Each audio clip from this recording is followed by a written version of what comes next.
नमस्कार दोस्तों, आ जाओ भाई, आर्टिफैक्ट मिला है। यह देखो, यह हड्डियां है, यह बर्तनों के टुकड़े हैं, उनके ढांचे आधे। संगीत मिले मरने के बाद यह बंदा, संगीत उठेगा। संगीत हमने विजिट किया दुनिया की सबसे पुरानी और सबसे एडवांस्ड सिविलाइजेशन के संगीत खंडराया रहे हैं। उस जमाना कदीम में इतनी शानदार टाउन प्लानिंग देखकर इंसानी दिमाग दंग रह जाता है। जिस जमाने में एशिएंट इजिप्शियंस अपने फ़ैरोज की पूजा करने में मसरूफ़ थे, उसी जमाने में यह पक्के घर ना सिर्फ पक्के बल्कि डबल स्टोरी घर, अटैच और पब्लिक बाथरूम, मॉडर्न जकूजीज, टाइल के waterproof pools, road sewerage system और नई टेक्नोलॉजी बनाने में मसरूफ़ थे। पर जानना यह है कि यह सब आखिर दुनिया के इस कोने में कैसे किया जाता था। हम किसी और की नहीं, मोहेंजो-दड़ोस वैली सिविलाइजेशन की वो एडवांस सिटी थी जिसने एक्सपर्ट्स को अभी तक पहेलियों में जकेट एक्साई। उस दौर में इंडस वैली सिविलाइजेशन का 4000 किलोमीटर दूर एशिएंट इजिप्शियंस के साथ कौन सा सीक्रेट कनेक्शन था, और सबसे बढ़कर इतना सब कुछ होने के बावजूद भी यह लोग कहाँ चले गए। पीपी शो की वीडियोस में एक बार फिर से आपका स्वागत है। यह बात है दिसंबर 1922 की, जब Indian archaeologist RD. Banerjee waste India में मौजूद इंडस रिवर के किनारे शिकार पर निकले थे। उनको एक इंतहा खूबसूरत रेड स्पॉटेड हिरन दिखा। उन्होंने अपना घोड़ा उसके पीछे भगाया, लेकिन हिरन पास में मौजूद एक जंगल के अंदर जाकर कहीं गायब हो गया। उसका पीछा करते करते आर.डी. बनर्जी थक चुके थे और उन्होंने एक दरख्त के नीचे आराम करने का फैसला किया। इसी दौरान उनका पैर एक तेज धार वाले ब्लेड से लगा। पहली नज़र में यह नॉर्मल पत्थर लग रहा था, लेकिन मायना करने पर मालूम पड़ा कि यह 4500 साल पहले ब्रॉन्ज एज में इस्तेमाल होने वाला एक फ्लिंट स्क्रैपर था। उस वक्त यह ब्लेड जानवरों की खाल उतारने या मुख्तलिफ चीज़ों को काटने के लिए इस्तेमाल किया जाता था। इस गुंजन जंगल के बीच से फ्लिंट स्क्रैपर का मिलना आर.डी. बनर्जी के लिए काफ़ी हैरत का बायस बना, लिहाजा उन्होंने इस जगह को इन्वेस्टिगेट करना शुरू किया। इतने में बैलगाड़ी पर एक लोकल शख्स आया और जंगल के एक हिस्से में से कुछ सामान निकालकर बैलगाड़ी में लोड करने लगा। उन्होंने देखा कि यह बनी बनाई ईंटें यानी ब्रिक्स थी, जो वह अपने घर में इस्तेमाल करने के लिए लेके जा रहा था। इस मौके पर आर.डी. बनर्जी, जो कि वैसे ही आर्कियोलॉजी की फील्ड में काफ़ी एक्सपीरियंस रखते थे, वो यह समझ चुके थे कि जिस जंगल के ऊपर वो खड़े हैं उसके नीचे ज़रूर आसार कदीमा का कोई शहर धंसा हुआ है। उन्होंने अपनी टीम के साथ वहीं अपना कैंप लगा लिया, कुछ लोकल्स को हायर किया और अगले 4 महीनों तक यहाँ खुदाई करते रहे। आने वाले 4 महीनों में बनर्जी को यहाँ से जो कुछ मिलने वाला था वह आर्कियोलॉजी की दुनिया में तहलका मचाने के लिए काफ़ी था। जंगल के नीचे से स्टम्प्स मिली जिन पर ना समझ आने वाले कैरेक्टर्स और कुछ जानवर बने हुए थे। उन्होंने स्टम्प्स के इम्प्रेशन अपने सीनियर सर जॉन मार्शल को भिजवा दिए, जो उस वक्त आर्कियोलॉजिकल सर्वे ऑफ इंडिया के डायरेक्टर जनरल थे। बेशक यह स्टम्प्स हज़ारों सालों के बाद ज़मीन से निकाली गई थी, लेकिन सर जॉन मार्शल इनके इम्प्रेशंस पहले भी कहीं देख चुके थे। जी हाँ, आर.डी. बनर्जी जिस जगह पर मौजूद थे वह मोहेंजो-दड़ोस के 2 साल पहले यहाँ से 600 किलोमीटर नॉर्थ में हड़प्पा से ऐसी ही हुबहू stamps Indian archaeologist Dayaram Sahni को भी मिली थी। यह एविडेंस इस बात को साबित करने के लिए काफ़ी था कि मोहेंजो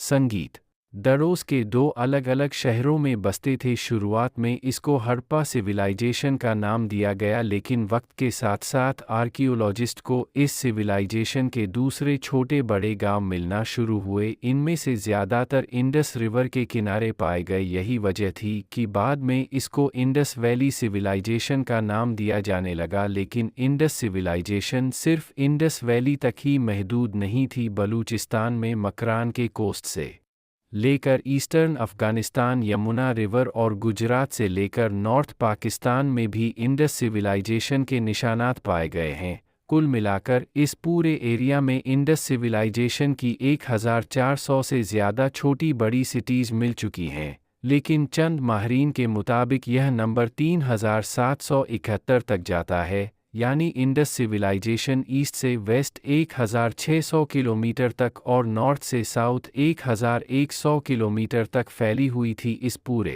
ऑक्युपाइड एरिया का अगर उस वक्त की इजिप्शियन और मेसोपोटामियन सिविलाइजेशन से कंपैरिजन किया जाए तो इंडस सिविलाइजेशन इन दोनों के कंबाइंड एरिया से भी ज़्यादा बड़े एरिया पर फैली थी। एक रफ एस्टीमेट के मुताबिक इस पूरी सिविलाइजेशन में 50 लाख लोग बसते थे। मोहजर न सिर्फ इंडस वैली सिविलाइजेशन की सबसे बड़ी सिटी थी बल्कि दुनिया में सबसे पहले बनाई जाने वाली एडवांस्ड सिटीज में भी यह पहले नंबर पर आती है।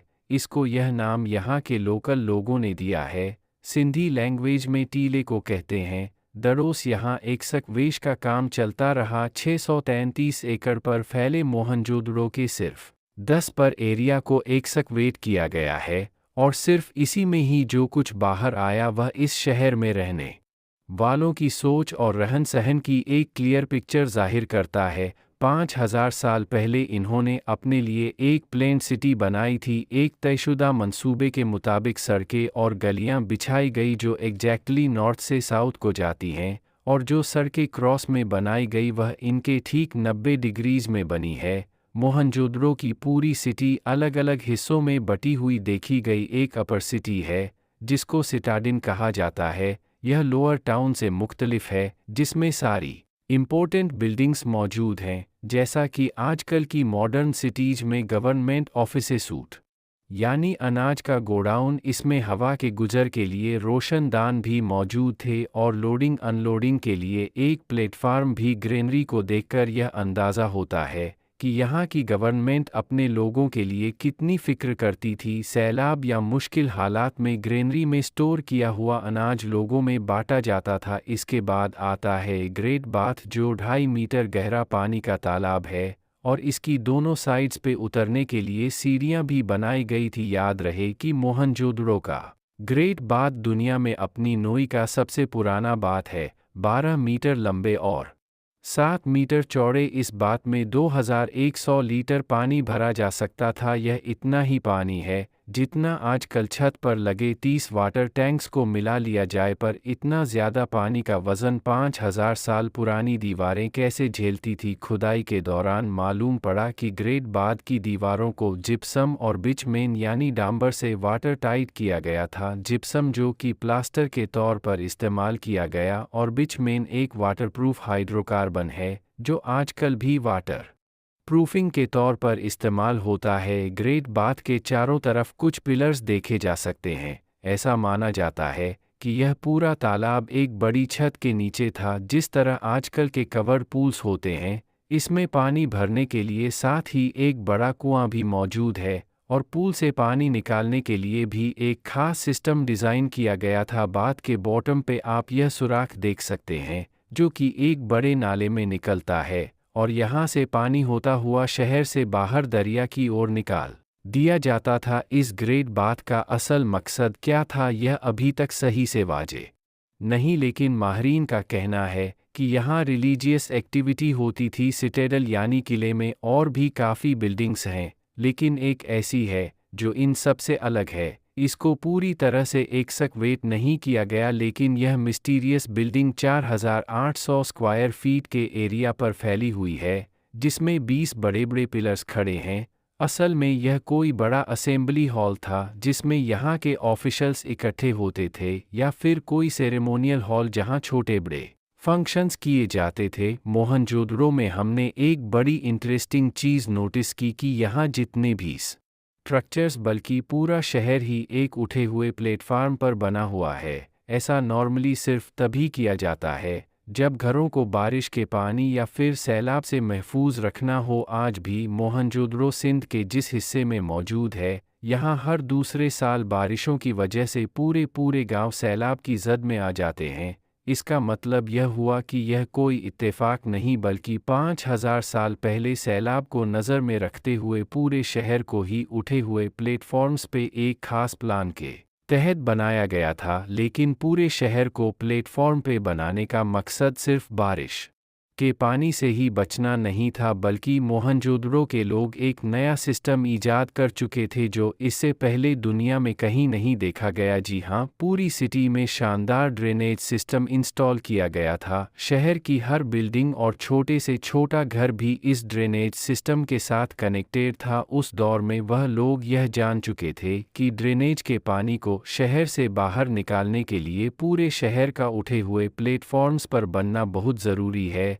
यह सीवरेज सिस्टम कोई मामूली नहीं था, बल्कि हर थोड़े फासले के बाद इसमें मैन होल्स रखे गए थे ताकि लॉक होने की सूरत में कचरा साफ किया जा सके। इसके अलावा सीवरेज सिस्टम को लाइमस्टोन के पत्थरों से ढका गया था। यह न सिर्फ किसी हादसे से बचने के लिए, बल्कि लाइमस्टोन की खासियत है कि वह बदबू को अपने अंदर एब्जॉर्ब कर लेता है। इससे आप अच्छी तरह अंदाज़ा लगा सकते हैं कि यहाँ के लोग सफाई को लेकर कितने सीरियस थे। उस वक्त एशियंट इजिप्शियंस और मेसोपोटामियंस के पास भी ऐसा ड्रेनेज सिस्टम नहीं था, और ना ही ऐसे रोड्स। इवन आजकल भी इंडिया और पाकिस्तान के काफ़ी देहातों में इस तरह का सीवरेज सिस्टम नहीं पाया जाता। मोहनजोदड़ो में सिर्फ 10 वेश में ही 700 वेल्स मिली हैं, 700 कुएं। हालांकि पहले तो इंडस रिवर में पानी काफ़ी ज़्यादा था जो बिल्कुल इसके बराबर से गुज़रती थी, लेकिन फिर भी यहाँ जगह जगह पर कुएं देखे जा सकते हैं। पब्लिक के लिए बड़े कुएं थे, जबकि कई घरों में भी छोटे छोटे कुएं मौजूद थे। किले से हटकर लोअर टाउन में ज़्यादातर सिर्फ घर, मार्केट्स और इंडस्ट्रियल जोन बना हुआ था। ख़ास तौर पर किले के ईस्ट में वाक़े इस एरिया में यहाँ के बिजनेसमैन या फिर ज़्यादा मालदार लोग रहते थे। यहाँ सिर्फ घर ही नहीं, बल्कि डबल स्टोरी घर भी बने थे, जिनके बरामदे से चौड़ी सीढ़ियाँ ऊपर वाले फ्लोर्स पे जाती हैं। इनकी छत जिन पिलर्स पर खड़ी थी वो निशानात आज तक वाज हैं। यहाँ के कुएं 10 फुट तक उठे हुए जो खास फर्स्ट फ्लोर पर रहने वालों के लिए बनाए गए थे। यहाँ मार्केट्स में हमें एक शॉप के अंदर बड़ा सा तंदूर भी दिखा जहाँ रोटियाँ पकाई जाती थी। इसके सामने एक बड़ी सी खिड़की यह इशारा देती है कि शायद यहाँ लोग लाइन बनाकर खड़े होकर अपनी बारी का इंतज़ार करते थे। मार्केट में एक दुकान ऐसी भी थी जिसके अंदर टेक अवे विंडो मौजूद थी, जैसा कि आजकल के मॉडर्न फास्ट फूड रेस्टोरेंट्स में होती है। एलीट क्लास के इस एरिया में एक घर की दीवार दूसरों से काफ़ी मुख्तलिफ है। अंदर से यह मिट्टी से बनाई गई है, जबकि इसके बाहर वाला पोर्शन पक्की ईंटों का बना है। यह खास एहतमाम इस घर को ठंडा रखने के लिए किया गया था। परफेक्ट प्लानिंग का अंदाज़ा आप इस बात से लगा लें कि तमाम लोअर टाउन्स के बीच से गुजरने वाली चौड़ी सड़क बिल्कुल सीधी बनाई गई थी, जिसको googlethali.com रूट था। इसी एरिया की फुटेजेस बनाने के दौरान हमें यहाँ एक दीवार में 5000 साल पुराना 85 इंच की यह कोन दिखती तो राइफल की गोली जैसी है, लेकिन असल में यह मिट्टी का बनाया हुआ एक ऐसा इक्विपमेंट है जो उस वक्त टाइम देखने के काम आता था। इसको सूरज के नीचे सीधा खड़ा किया जाता था और फिर इस कोन से बनने वाले शैडो से दिन के वक्त का अंदाज़ा लगाया जाता था। इस तरह की बहुत सारी कोनस पहले भी एक्सकवेशन में यहाँ से मिल चुकी हैं। महजूब की दीवारों में यहाँ जिंदगी की झलक आज भी नज़र आती है। एक दीवार में मिट्टी के बर्तन और बैंगल्स के टुकड़े, इस्तेमाल शुदा कोयले और हड्डियों के पीसे भी दिखाई दिए। यह देखो, यह हड्डियाँ है, एक हड्डी यह है, एक हड्डी यह है, एक हड्डी, एक ये रही हड्डी बर्तनों के टुकड़े हैं। ठीक है, ये देखो, ये बर्तनों के टुकड़े हैं।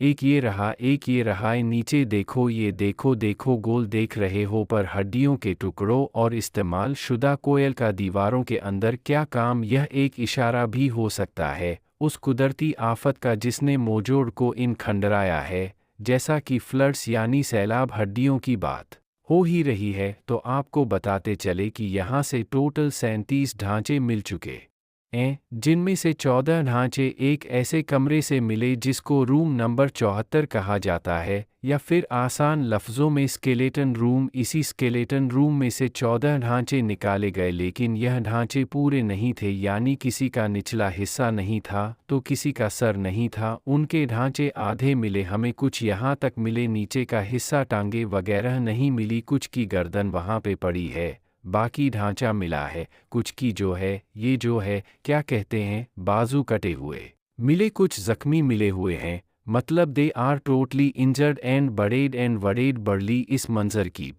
ब्लैक एंड वाइट फोटो आज भी म्यूजियम में पड़ी है, पर सवाल यह है कि सिर्फ एक ही रूम में इतनी लाशें क्यों रखी गई थी? क्या यह लोग दबकर मर गए या फिर मरने के बाद इनको यहाँ लाकर किसी ने रखा था? इस बारे में कुछ भी कहा नहीं जा सकता। इसी एरिया में घरों के दरमियान गुजरने वाली एक गली है जिसको डेड मैन लेन का नाम दिया गया है, क्योंकि यहाँ से भी एक बिना सर के ढांचा मिला था। HR एरिया के बराबर में VS एरिया है जहाँ एक अनोखा कमरा मौजूद है। इसी कमरे की जमीन पर ईंटों से गोल गोल होल्डर्स बने हैं और इसी कमरे में एक कुआं भी मौजूद है। ऐसा मालूम होता है कि इन होल्डर्स में कोई बर्तन या बड़ी कढ़ाई रखी जाती थी। कमरे में एक ड्रेन होल भी देखा जा सकता है। अमेरिकन आर्कियोलॉजिस्ट मार्क कैनुर का मानना है कि यह कोई रेस्टोरेंट भी हो सकता है, लेकिन ज़्यादा चांसेस हैं कि यह कपड़ा डाई करने वाले की वर्कशॉप थी। कपड़ा डाई करने के प्रोसेस में गर्म पानी के अंदर रंग और कपड़े को डाला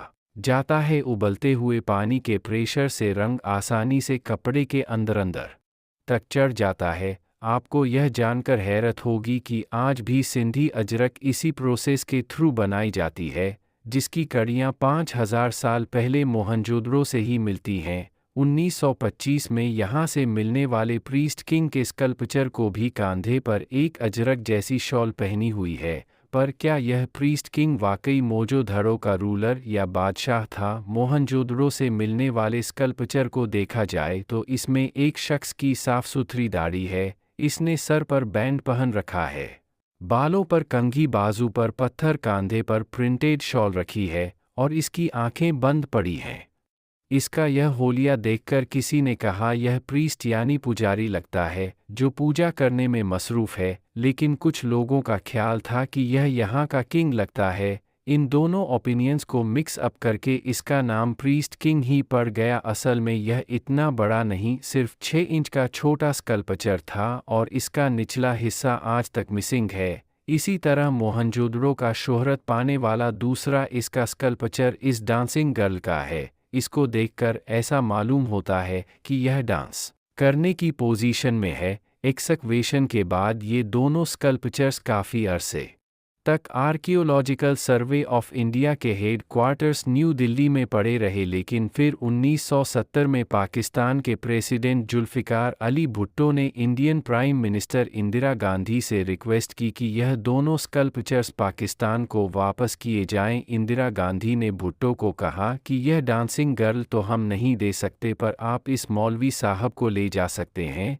उस दिन के बाद से इसकी कॉपी कराची म्यूज़ियम में पड़ी है, जबकि ओरिजिनल स्कल्पचर खराब ना हो इसी वजह से उसको प्रिजर्व करके कहीं छुपा कर रखा है। मोहनजोदड़ोस वैली के लोग काफ़ी टैलेंटेड यानी हुनरमंद थे। इन्होंने टेक्नोलॉजी अपनाई नहीं बल्कि ईजाद की थी। इनका मेन इनकम सोर्स एग्रीकल्चर था। इंडस रिवर के बहाव की वजह से यहाँ की ज़मीन काफ़ी जरखेज थी। यह लोग वीट, बरले यानी गेहूँ और जौ के साथ साथ केला, खरबूज और मटर की फसलें भी लगाते थे, पर इनकी सबसे बड़ी कामयाबी कपास की खेती थी। यहाँ तक कि उस वक्त इजिप्ट और मेसोपोटामियन सिविलाइजेशन में भी कपास का कॉन्सेप्ट नहीं था। इंडस वैली में कपास की प्रोडक्शन मोहनजोदड़ोस भी 2000 साल पहले यानी आज से 7000 साल पहले की गई थी। कपड़े के असल टुकड़े चांदी के गुलदान और तांबे की चीज़ों के ढक्कन से जुड़े हुए पाए गए। इनके टैलेंट का अंदाज़ा यहाँ इस्तेमाल होने वाली ईंटों से भी लगाया जा सकता है।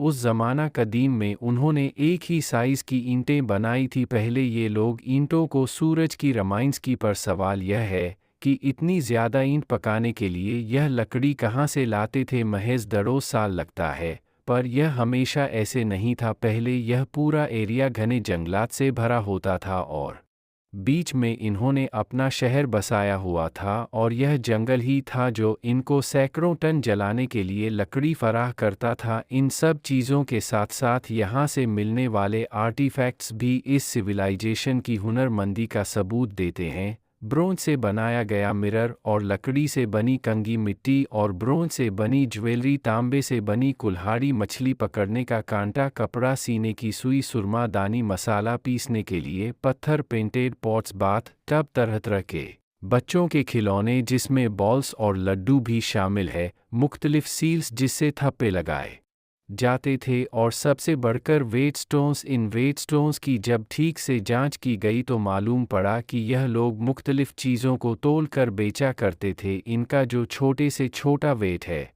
उसका वज़न आज एग्जैक्टली 0.856 ग्रा बनता है, और सबसे कॉमन वेट 13.7 ग्रा का। अगर सबसे छोटे वेट को 16 से मल्टीप्लाई किया जाए तो वह एग्जैक्टली 13.7 ग्राम्स ही बनता है। हैरानी की बात यह है कि पूरी इंडस सिविलाइजेशन में यही स्टैंडर्ड चलता था। जहाँ से भी ऐसे वेट्स मिले हैं उन सब का एक जितना तना ही वज़न था। यानी इसका मतलब तो यह हुआ कि यहाँ के लोग अपनी इकॉनमी और बिजनेस को लेकर भी काफ़ी सीरियस थे। तो अब सवाल उठता है कि क्या यह लोग आपस में ही चीज़ों की लेन देन करते थे या फिर बाहर की दुनिया से भी इनका कोई सीक्रेट कनेक्शन था। इस राज से पर्दा तब उठा जब जॉन मार्शल ने हड़प्पा और मोहेंजो-दड़ो से मिलने वाले आर्ट फ्लूट लंदन न्यूज़पेपर में पब्लिश करने का फैसला किया। यह आर्टिकल 20 सितंबर 1924 को इलस्ट्रेटेड लंदन में छपा, और यही वह पॉइंट था जब दुनिया पहली बार इस सिविलाइजेशन का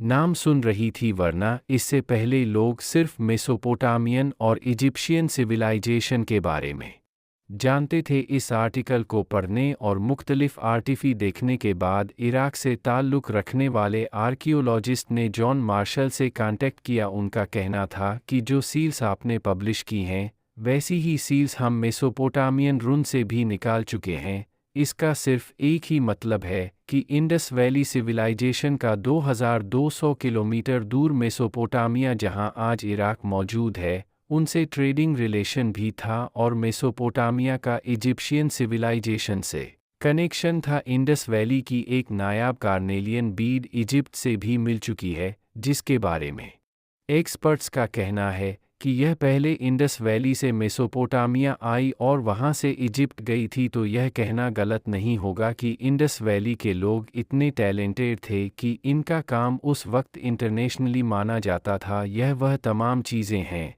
जो इंडस से मेसोपोटामिया और इजिप्ट में 3 से 5 हज़ार साल पहले इंपोर्ट की गई थी। इनमें वेट्स, नायाब तराशे हुए पत्थर, ब्रेसलेट्स, बीड्स और सील्स मौजूद हैं। अब अगर इनका बाहर की दुनिया से कनेक्शन भी था तो आखिर वह लोग इंडस सिविलाइजेशन के लोगों को किस नाम से पुकारते थे? आखिर इनका कोई तो नाम होगा। इसका क्लू हमें एक बहुत ही दिलचस्प और सच्ची स्टोरी से मिलता है। मेसोपोटामिया में अकाडियक सारगामा चीज़ें इस्तेमाल की गई। सारग बादशाह ने इराक से मिलने वाली टैबलेट्स पर लिखा था कि मैंने अपने बहरी जहाज़ दिलमन, मकान और मेलुहा भेजे थे और अपने लोगों से कहा कि वहाँ से जो कीमती चीज़ मिले वो लेकर आओ। दिलमन उस वक्त पर्शियन गल्फ़ के एरिया को कहा जाता था जो आज का बहरेन है। मकानों का नाम लिखा है। अकाडियक में यह भी लिखा है कि मेलुहा से टिम्बर यानी लकड़ी, कार्नेलियन जो कि एक कीमती पत्थर है, और हाथी के दांत मंगाए गए। और यह कोई इत्तेफाक नहीं है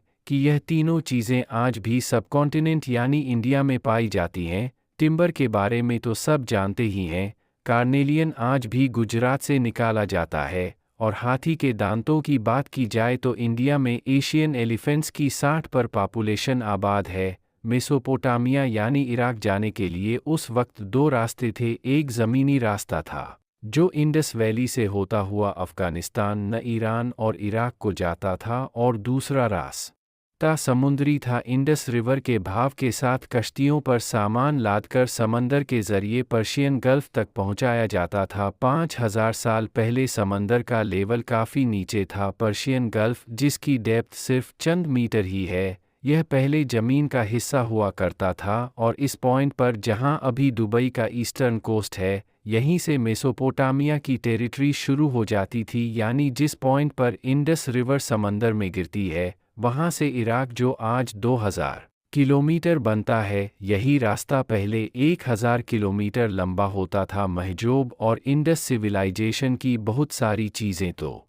हम जान चुके हैं, लेकिन कुछ चीज़ें अभी भी हम नहीं जान पाए, जिनमें सबसे ऊपर यहाँ बोली और लिखी जाने वाली लैंग्वेज है। इनकी लैंग्वेज को इंडस स्क्रिप्ट कहा जाता है। जिस तरह इंग्लिश के 26 अल्फ़ाबेट्स हैं, हिंदी के 46 और उर्दू के 39। इन हर एक अल्फ़ाबेट की अपनी ही यूनिक साउंड है। इसी तरह इंडस स्क्रिप्ट में अभी तक टोटल 419 अल्फ़ाबेट्स या फिर फिगर्स रिकॉर्ड की गई हैं। अभी तक कई अटैच किए जा चुके हैं, लेकिन इंडस स्क्रिप्ट का हाल अभी तक डिकोड नहीं हो पाई। हम इस स्क्रिप्ट के बारे में सिर्फ इतना जानते हैं कि यह राइट से लेफ्ट लिखी जाती थी, और वह भी ऐसे मालूम पड़ा क्योंकि कुछ टैबलेट्स में जब लेफ्ट साइड पे जगह कम पड़ रही थी तो लिखने वाले ने कैरेक्टर्स को छोटा करके फिट कर दिया। इंडस स्क्रिप्ट की कॉम्प्लिकेटेड लैंग्वेज थी और शायद ऐसा जानबूझकर किया गया था ताकि इसके बारे में कोई जान ना पाए। और अब हम जानते हैं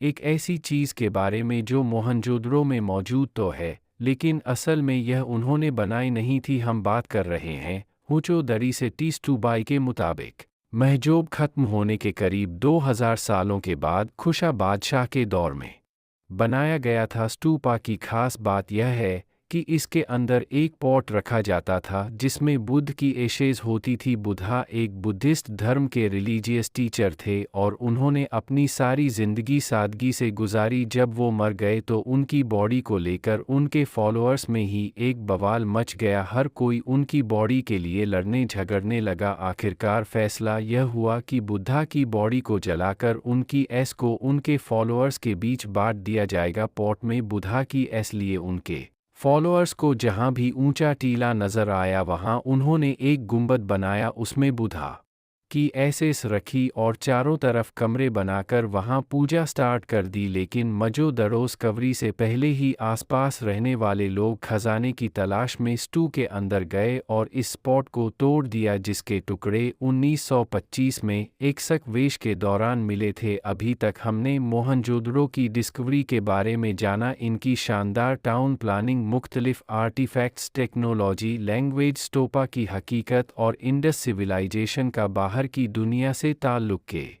बारे में जाना। लेकिन आखिर इतनी एडवांस सिविलाइजेशन यह सब कुछ छोड़ छाड़ कर चली कहाँ गई? यह एक आखिरी सवाल है जो हर किसी के जहन में आता है। देखा जाए तो मोहनजोदड़ो से सिर्फ गिने चुने स्केलेटन ही मिले हैं, यानी यह जगह अचानक से खंडारा में नहीं बदली। मोहनजोदड़ो का टोटल एरिया 633 एकर्स पर मबन था और उसमें से सिर्फ 10 पर एरिया पर एक्सक वेश हुई हैं, यानी अभी तक 90 पर शहर जमीन के अंदर धंसा हुआ है। एक अंदाजे के मुताबिक इस शहर में 50,000 से 1 लाख लोग रहते थे। अगर यहाँ इतनी बड़ी पॉपुलेशन रहती थी तो हमला या कुदरती आफत की सूरत में यहाँ सिर्फ 37 नहीं बल्कि सैकड़ों ढांचे मिलते, लेकिन ऐसा नहीं हुआ। इससे जाहिर होता है कि यह जगह आहिस्ता आहिस्ता खाली हुई है। मुख्तलिफ प्रॉब्लम्स की वजह से यह जगह उनको छोड़नी पड़ी। सैलाब की वजह से एग्रीकल्चर का तबाह होना, इंडस रिवर में पानी का कम होना और बाहर से आने वाले लोगों का हमला करना। एक्सपर्ट्स का ख्याल है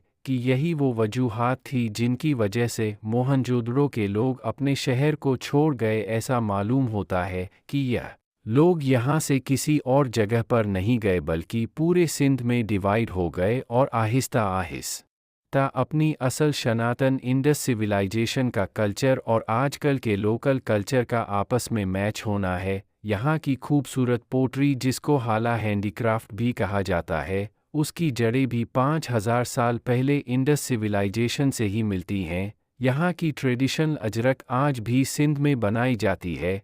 कुल्हाड़ी का डिज़ाइन जो मोहनजोदड़ो से मिला वैसा ही डिज़ाइन आज तक फॉलो किया जा रहा है, पर बहुत से ऐसे तौर तरीके भी हैं जो रिलीजियस वजूहात की वजह से आज फॉलो नहीं किए जाते, जैसा कि बरियल और खाना। मोहनजोदड़ो एक हिस्से को दफनाया जाता था और तीसरे तरीके में पूरी बॉडी को सजा दजा कर उसमें ज़रूरी सामान रखकर दफनाया जाता था, क्योंकि मोहनजोदड़ो के लोग लाइफ आफ्टर डेथ पर यकीन रखते थे, जैसा कि एशियंट इजिप्ट में होता था। बॉडी के साथ ज्वेलरी और खाना पना भी साथ ही दफनाया जाता था। उनका यकीन था कि मरने के बाद जब यह दोबारा जिंदा होंगे तो उस वक्त उनके पास ज़रूरी सामान मौजूद होना चाहिए। खाने की बात की जाए तो यहाँ के लोग अनाज के अलावा कछुआ और मगरमच्छ भी खाते थे। एक्सक वेश के दौरान कई जगह से ऐसे बर्तन मिले जिसमें कछुए के शेल्स मौजूद थे। रिसेंटली यहाँ पे काम हो रहा था 2022 में 23 में तो काम करते करते रिपेयर का काम करते एक प्याला मिला, उसके अंदर सिक्के थे 2000 साल पुराने। अच्छा, उनका वज़न था 55 किलो कॉपर के, वो कुशान बादशाहों के ज़माने के। आज पाकिस्तान गवर्नमेंट ने मोहनजोदड़ो पर मजीद एक्सकवेशन पर पाबंदी लगा रखी है,